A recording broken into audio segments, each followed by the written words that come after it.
सभी भगवत प्रेमियों को हमारी राधे राधे। मानव जीवन का सर्वोत्कृष्ट फल सत्संग श्री भक्तमाल कथा के माध्यम से हमें मिलने जा रहा है।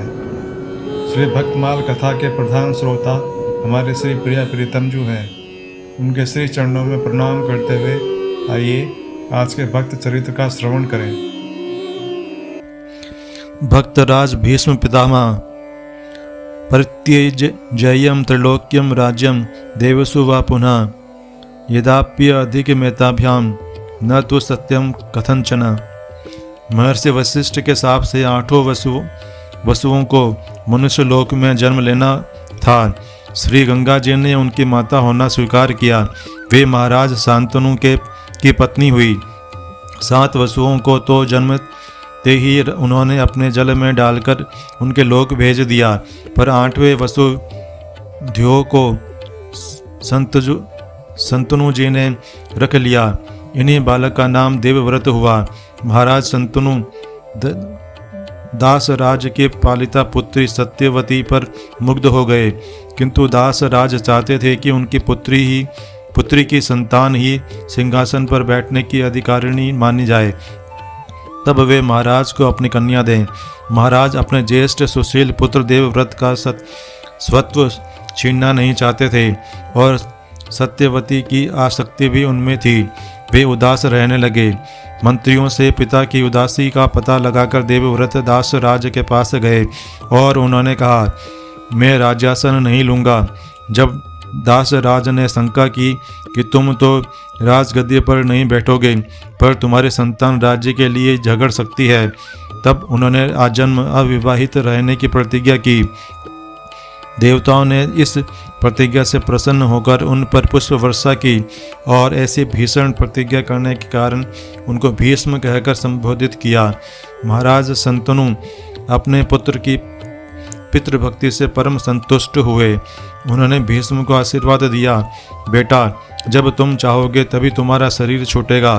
तुम्हारी इच्छा के बिना मृत्यु तुम्हारा कुछ भी बिगाड़ नहीं सकती। भीष्म जी ने भगवान परशुराम से धनुर्वेद सीखा था। जब परशुराम जी काशीराज की कन्या अम्बा की प्रार्थना मानकर भीष्म के पास आए और उनसे कहने लगे कि तुम इस कन्या से विवाह कर लो, तब भीष्म जी ने बड़ी नम्रता से कहा, गुरुजी, मैं त्रिलोकी के राज्य के लिए या स्वर्ग के सिंहासन के लिए अथवा दोनों से भी अधिक महान पद के लिए भी सत्य को कभी नहीं छोड़ सकता। परशुराम जी ने भय दिखाया और अंत में वे भीष्म से युद्ध करने लगे। बड़ा ही उग्र संग्राम हुआ। ऋषियों ने भीष्म को समझाना चाहा, पर उन तेजस्वी ने कहा, भय, दया, धन के लोभ और कामना से मैं छात्र धर्म का त्याग नहीं कर सकता। मैं युद्ध में पीठ नहीं दिखाऊंगा। मेरी प्रतिज्ञा है कि मैं प्रतिपक्ष का आघात सहता हुआ और पैर पीछे नहीं छोड़ रखूंगा। अंत में देवताओं के कहने से परशुराम जी को ही मानना पड़ा। भीष्म का व्रत अटल रहा।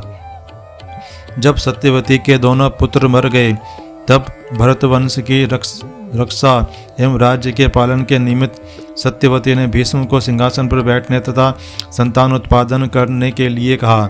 भीष्म ने माता से कहा, पंचभूत चाहे अपना गुण छोड़ दे, सूर्य चाहे तेजोहीन हो जाए, चंद्रमा चाहे शीतल न रहे, इंद्र में से बल और धर्मराज में से धर्म चाहे चला जाए, पर त्रिलोकी के राज्य के लिए भी मैं अपनी प्रतिज्ञा छोड़ नहीं सकता। माता, तुम इस विषय में मुझसे कुछ मत कहो। युधिष्ठिर के राजसूय यज्ञ में भीष्म जी ने पहले कहा, तेज, बल, पराक्रम तथा सभी गुणों में श्री कृष्ण ही सर्वश्रेष्ठ हैं और वे ही अग्र पूजा पाने के लिए अधिकारी हैं। जब इस बात से जलकर शिशुपाल तथा उसके समर्थक उनकी भर्त्सना करने लगे, तब उन्होंने खुलकर घोषणा करते हुए कहा, हम जानते हैं कि श्री कृष्ण ही समस्त लोकों की उत्पत्ति तथा विनाश के मूल कारण है। इन्हीं के द्वारा यह सदा सचराचर विश्व रचा गया है। यही अव्यक्त प्रकृति है, यही कर्ता ईश्वर है, यही समस्त भूतों से परे सनातन ब्रह्म है, यही सबसे बड़े एवं सबके पूज्य हैं। समस्त सद्गुण श्री कृष्ण में ही प्रतिष्ठित हैं। आश्रय दाता को सहायता करना धर्म है, इसलिए भीष्म जी ने महाभारत के युद्ध में दुर्योधन का पक्ष लिया।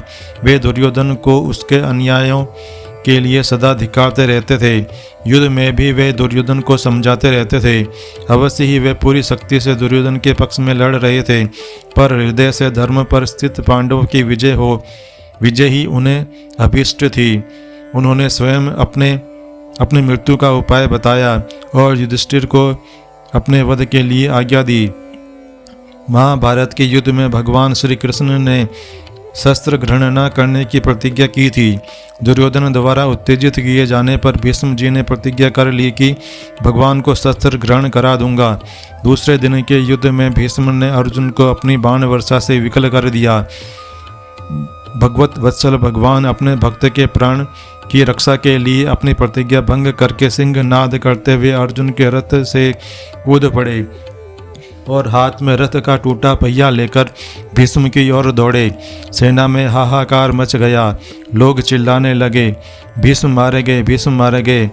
पृथ्वी कांपने लगी, किंतु भीष्म देख रहे थे कि श्री कृष्ण चंद्र का पीतांबर कंधे से गिरकर भूमि में लौटता जा रहा है। उन श्याम सुंदर के चरण युद्ध भूमि में रक्त से लथपथ होते दौड़े आ रहे हैं, अलके उड़ रही हैं। भाल पर स्वेद तथा शरीर पर कुछ रक्त की बूंदें झलमला रही हैं। प्रकुटियां कठोर किए श्री कृष्ण हुंकार करते हुए आ रहे हैं। भीष्म मुग्ध हो गए भगवान की भगत वत्सलता पर। वे उनका स्वागत करते हुए बोले, पुंडरीकाक्ष देव, आओ आओ, तुमको मेरा नमस्कार पुरुषोत्तम। आज इस युद्ध भूमि में तुम मेरा वध करो। परमात्मन श्री कृष्ण गोविंद, तुम्हारे हाथ से मरने पर अवश्य मेरा कल्याण होगा। आज मैं त्रिलोकी में सम्मानित हूँ। निष्पाप प्रभु, इच्छा अनुसार तुम अपने इस दास पर प्रहार करो। अर्जुन ने दौड़कर पीछे से भगवान के चरण पकड़ लिए और बड़ी कठिनाई से उन्हें रथ पर लौटा ला सके। भीष्म जी के हृदय में भगवान की यह मूर्ति बस गई।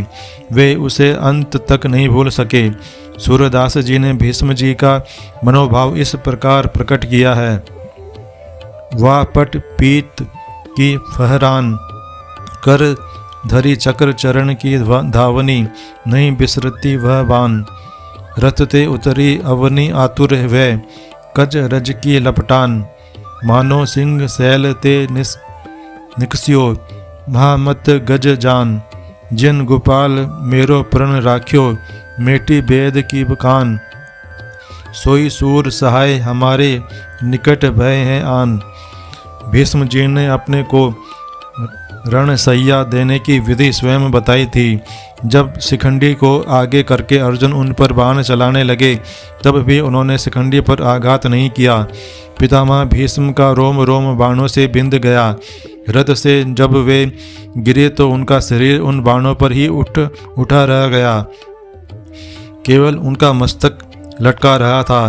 पितामह ने अर्जुन से कहा, वत्स, मेरे योग्य तकिया दो।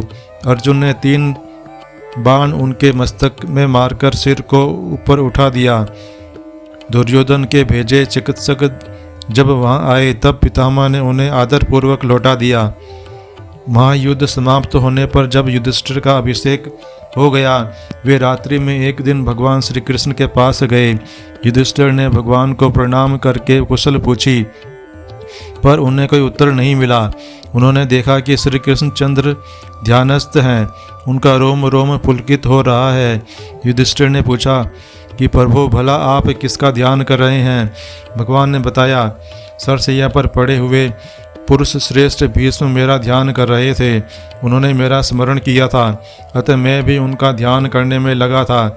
मैं उनके पास चला गया था। भगवान ने फिर कहा, युधिष्ठिर, वेद एवं धर्म के सर्वश्रेष्ठ ज्ञाता नैष्ठिक ब्रह्मचारी पितामह भीष्म के न रहने पर जगत के ज्ञान का सूर्य अस्त हो जाएगा। अतः वहाँ चलकर तुमको उनसे उपदेश लेना चाहिए। युधिष्ठिर श्री कृष्ण चंद्र को लेकर भाइयों के साथ जहाँ भीष्म जी सैया पर पड़े थे वहाँ गए। बड़े बड़े ब्रह्मवेत्ता ऋषि मुनि वहाँ पहले से ही उपस्थित थे। श्री कृष्ण चंद्र ने पितामह से कहा, आप युधिष्ठिर को उपदेश करें। भीष्म जी ने बताया कि मेरे शरीर में बाणों की अत्यधिक पीड़ा है। इससे मन स्थिर नहीं है। उन्होंने स्पष्ट कहा, आप जगत गुरु के सामने मैं उपदेश करूं, यह साहस मैं नहीं कर सकता। भगवान ने स्नेहपूर्ण वाणी में कहा, पितामह, आपके शरीर का क्लेश, मूर्छा, दाह, ग्लानि, सुधा, पिपासा, मोह आदि सब अभी नष्ट हो जाएं और आपके अंतःकरण में सब प्रकार के ज्ञान का स्फुरण हो। आप जिस विद्या का चिंतन करेंगे वह आपके चित्त में प्रत्यक्ष हो जाएगी। भगवान ने बताया, मैं स्वयं उपदेश न करके आपसे इसलिए उपदेश करने को कहता हूँ जिससे मेरे भक्त की कीर्ति का विस्तार हो। भगवान की कृपा से पितामह की सारी पीड़ा दूर हो गई। उनका चित्त स्थिर हो गया। उनके हृदय में भूत, भविष्य, वर्तमान का समस्त ज्ञान प्रकट हो गया। उन्होंने बड़े उत्साह से युधिष्ठिर को धर्म के समस्त अंगों का उपदेश किया। अंत में सूर्य के उत्तरायण होने पर 135 वर्ष की अवस्था में माघ शुक्ल अष्टमी को सैकड़ों ब्रह्मवेत्ता ऋषि मुनियों के बीच में सरसैया पर पड़े हुए पितामह ने अपने सम्मुख खड़े पीताम्बरधारी श्री कृष्णचंद्र का दर्शन करते हुए, उनकी स्तुति करते हुए चित्त को उन परम पुरुष में एकाग्र करके शरीर का त्याग कर दिया। आज के हमारे भक्त चरित्र का वर्णन इतना ही। कल हम एक नए भक्त चरित्र के साथ श्री प्रिया प्रीतम जी के समक्ष प्रस्तुत होंगे। आपको हमारी राधे राधे।